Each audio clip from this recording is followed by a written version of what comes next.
Assalomu alaykum. Efirda Samarqandda ta'lim hafta ichida dasturining navbatdagi soni. Tanishing, bugungi dasturimizdan quyidagi lavhalar o'rin olgan. O'tayotgan haftada viloyat rahbari samarqandlik ta'lim tizimi xodimlari bilan uchrashdi. Prezident sovrini uchun xorijiy tillarni o'qitish bo'yicha eng yaxshi maktab tanlovining viloyat bosqichi g'oliblari taqdirlandi. Samarqand shahrida maktabgacha ta'lim tashkilotining yangi binosi ish boshladi. Xabaringiz bor, o'tayotgan haftada Prezident Shavkat Mirziyoyev raisligida maktab ta'limi tizimida islohotlar samaradorligini yanada oshirish va kelgusi ustuvor vazifalarga bag'ishlangan yig'ilish bo'lib o'tdi. Unda o'tgan davrda amalga oshirilgan ishlar tahlil qilinib, kelgusi ustuvor vazifalar belgilab olindi.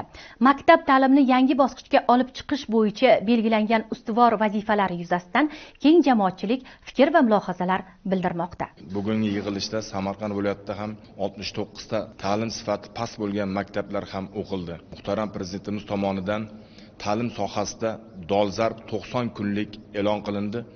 Ushbu 90 kunlikda biz viloyat hokimi, shahar va tuman hokimlari birgalikda boshqarma va tuman xalq ta'limi bo'limi mudirlarining haftalik, oylik ish rejalarini ishlab chiqamiz va hokimlar bilan birga tasdiqlab, buni yozgi ta'tilga chiqayotgan ukalarimiz, singillarimizni ta'tilini maroqli o'tkazish bo'yicha yozgi oromgohlar va maktablardagi yaratilgan sharoitlar bo'yicha to'liq grafik asosida ishlarni olib boramiz. Yurtboshimiz tomonidan yana alohida maktabgacha ta'lim qamrovi oshishi va bugungi kunda mana shu maktabgacha ta'lim qamrovi qariyb 80% ga yetgani bilan u yerdagi tarbiyaning sifati pastligi bo'yicha aytib o'tdi.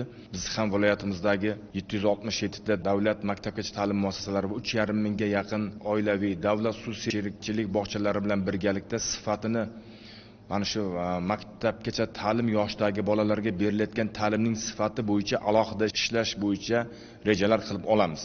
Viloyatimizda maktabgacha ta'lim yoshidagi bolalarni qamrovi 74% ni tashkil qiladi.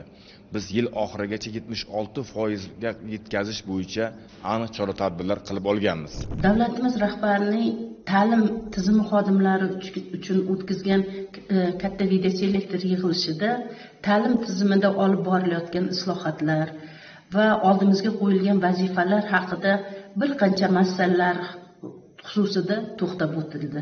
Jumladan mana shu ta'lim tizimining eng quyuq bug'uni hisoblangan maktabgacha ta'lim tizimida qamrov foizining oshishi, butun respublika bo'yicha mana shu 2017-yildan beri maktabgacha ta'lim sohasida uni barcha mana shu infratuzilmasini yaxshilash borasida ham qanchadan qancha bog'chalarimizni qurilishi masalasida ham qamrov foizini oshirish masalasida juda ham ko'p o'zgarishlar bo'ldi. Ammo biz ta'lim xodimlarini oldiga, ta'lim tizimi xodimlari oldiga shunaqa masala qo'ydiki, endi ta'lim sifati qanday? Maktabgacha ta'limda ta'lim sifati qanday degan masalani qo'ydi. Haqiqatda ham bizda maktabgacha ta'lim sohasida ta'lim sifati va pedagoglar salohiyatiga biz alohida e'tibor berishimiz lozimligi haqida topshiriqlar berdi. Bolajonlarimizni 90 kun uyda dam olish vaqtlarida ham ularni qaysidir bir to'garaklar faoliyati bilan biriktirish, ular bilan shug'ullanish masalasiga davlat siyosati darajasiga ko'tarildi. Hattoki ota-onalar ishda bo'lgan vaqtda o'sha ta'lim maskanlarida IT yo'nalishida, sport yo'nalishida ijodiy to'garaklar faolligini oshirish bo'yicha ko'ldanang masalalar qo'yildi. Bundan tashqari o'sha har bir joyda ta'lim sohasini sifat samaradorligini oshirish maqsadida qizil hududga tushgan maktablar holati bo'yicha aniq va belgilangan vazifalar qo'yildi. Xuddi shunday Jonboy tumanida ham ikkita qizil hududda tushgan maktablar bor. Bu 24 va 41 maktablar. Albatta bu maktablar bilan ishlayapmiz hamda buni oshirish uchun shu qizil hududdan chiqarish maqsadida aniq chora-tadbir belgilab oldik. O'tayotgan haftamizda davlat rahbarimiz tomonidan ta'lim tizimi xodimlari bilan o'tkazilgan yig'ilishda ta'lim tizimidagi pedagogikaga oid masalalar ko'rib chiqildi. Jumladan, xorij bilan aloqalarni kuchaytirish, xorijiy tajribalarni demak o'zimizga olib kelib eng yaxshi tomonlarni joriy etish masalalari ham muhokama qilindi. Buning uchun o'quvchilarimizni va professor o'qituvchilarimizni xorijda malakasini oshirish va qaytib kelib o'zimizning yosh avlodga shu xalqaro darajadagi bilimlarni berishni ta'kidlab o'tdilar. Davlat tomonidan barcha sharoitlar yaratilmoqda. Faqat endi farzandlarimizni o'qitish, ota-onalarni bu ishga mas'uliyat bilan yondoshishini, mahalla, hokimliklarni yordamlarini kutib qolamiz. Albatta bu juda katta jarayon. Butun mamlakat oyoqqa turib, yosh avlodni tarbiyasi bilan shug'ullanish zaruriyati kelgan. Chunki iqtisodiyotimiz rivojlanib boryapti, yo'lga qo'yildi. Endi maqsad o'sib kelayotgan yosh avlodni sifatli ta'lim berib, xalqaro darajadagi kadrlar yetkazishga olib chiqishimiz kerak. O'tayotgan haftada viloyat rahbari Aziz Boboyev Oqdaryo tumanidagi ustoz suhbatgohida ta'lim tizimi xodimlari bilan uchrashdi. Hozir shu haqda. Uchrashuvda viloyatdagi maktabgacha va maktab ta'limi, oliy ta'limda faoliyat yuritayotgan mas'ullar, maktabgacha ta'lim tashkilotlari va maktab direktorlari, oliy ta'lim rahbarlari hamda faxriy ustozlar ishtirok etishdi. Uchrashuvda viloyat rahbari dastlab ta'lim har qanday jamiyatning asosiy poydevori ekanligini ta'kidlab, islohot va o'zgarishlarni quyi bug'undan, ya'ni maktabgacha ta'lim tizimidan boshlash kerakligini ta'kidladi. Shuningdek, viloyatdagi pedagoglar salohiyati va ta'lim sifati tanqidiy tahlil qilinib, ta'lim sifatini oshirish, o'quvchilarning bilim darajasini yaxshilash, o'qituvchilarning kasbiy mahoratini rivojlantirish, tizimdagi muammolarga yechim topish, ta'lim muassasalari infratuzilmasini yaxshilash, zamonaviy o'quv tarbiya usullarini joriy etish va o'qituvchilarni qo'llab-quvvatlashga oid ishtirokchilarning taklif va tashabbuslari tinglandi.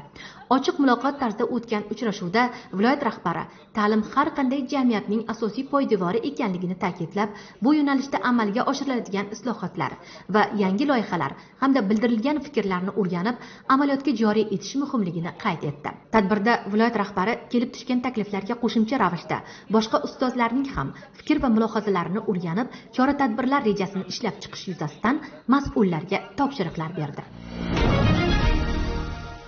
O'tayotgan haftada Prezident sovrini uchun xorijiy tillarni o'qitish bo'yicha eng yaxshi maktab ko'rik tanlovining viloyat bosqichi g'oliblari taqdirlandi. Hozir shu haqda. Xabaringiz bor, Samarqand shahridagi 9-umumta'lim maktabida O'zbekiston Respublikasi Prezidenti sovrini uchun xorijiy tillarni o'qitish bo'yicha eng yaxshi maktab tanlovining viloyat bosqichi o'tkazilgan edi. Unda tanlovning tuman shahar bosqichlarida g'oliblikni qo'lga kiritgan 16 ta maktab jamoasi ishtirok etishdi. Tanlovda maktab o'quvchilari xorijiy tilni o'qish, yozish, tinglash va grammatika shartlari bo'yicha topshiriqlarni bajardi. Tanlovning viloyat bosqichida birinchi o'rinni Tayloq tumanidagi 21-umumta'lim maktabi jamoasi qo'lga kiritdi. Ikkinchi o'rinni Samarqand tumanidagi 10-ixtisoslashtirilgan davlat umumta'lim maktabi jamoasiga, 3-o'rin esa Samarqand shahridagi 9-ixtisoslashtirilgan davlat umumta'lim maktabi jamoasiga nasib etdi. Shu munosabat bilan viloyat maktabgacha va maktab ta'lim boshqarmasida g'oliblarni taqdirlash marosimi bo'lib o'tdi. Tadbirda viloyat maktabgacha va maktab ta'lim boshqarmasi boshlig'i Muzaffar Hamdamov so'zga chiqib, g'olib jamoalarni yutuqlari bilan tabrikladi va kelgusi ishlariga omadlar tiladi. Tanlov natijalariga ko'ra, birinchi o'rinni qo'lga kiritgan maktab o'quvchilari jamoasiga 250 million, ikkinchi o'rinni qo'lga kiritgan maktab jamoasiga 200 million, uchinchi o'rinni qo'lga kiritgan maktab jamoasiga 150 million so'mlik vaucher hamda esdalik sovg'alari topshirildi. Keyingi yillarda maktabgacha ta'lim sohasini rivojlantirish, bog'cha yoshidagi bolajonlarga zarur shart-sharoitlar yaratishga alohida e'tibor qaratilmoqda.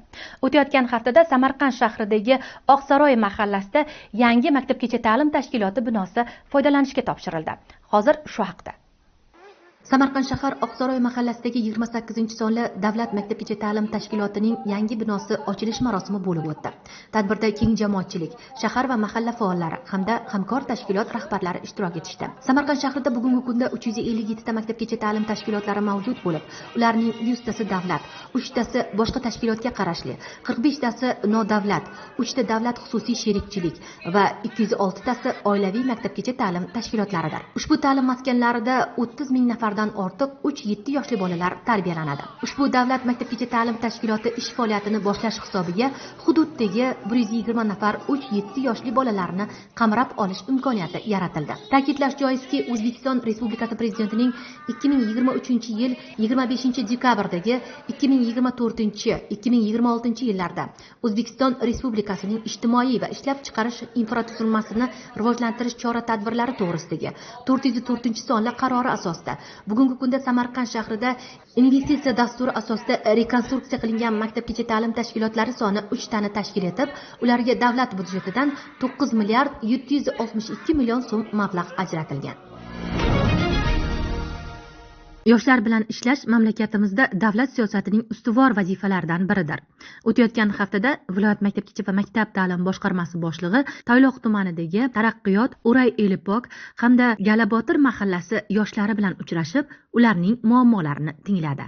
Mahallalardagi yoshlar bilan ishlash masalalarini muvofiqlashtirish Respublika komissiyasining alohida ishlash talab etiladigan yoshlarni huquq-tartibot va mudofaa organlari, vazirliklar, idoralar, xo'jalik birlashmalari, mahalliy ijro etuvchi hokimiyat organlari rahbarlariga biriktirish orqali qo'llab-quvvatlash chora-tadbirlari to'g'risidagi bayoniga ko'ra, Samarqand viloyat maktabgacha va maktab ta'lim boshqarmasi boshlig'i Muzaffar Hamdamovga Toyloq tumanidagi Taraqqiyot, O'ray Elipok, Galabotir mahallasidagi 35 nafar ishsiz yoshlar biriktirilgan. O'tayotgan haftada boshqarma boshlig'i Muzaffar Hamdamov Toyloq tuman hokimi Bahodir Bobonazarov bilan birgalikda mazkur mahallalarda yashayotgan yoshlar bilan uchrashib, ularning muammolarini tingladi. Uchrashuvda yoshlardan ishga joylashish, uy olish, tadbirkorlik qilish uchun yer ajratish kabi bir qator murojaatlar kelib tushdi. Boshqarma boshlig'i ushbu murojaatlar yuzasidan yo'l xaritasi ishlab chiqilib, tegishli mas'ullar bilan birgalikda ijobiy hal etish choralari ko'rilishini ma'lum qildi.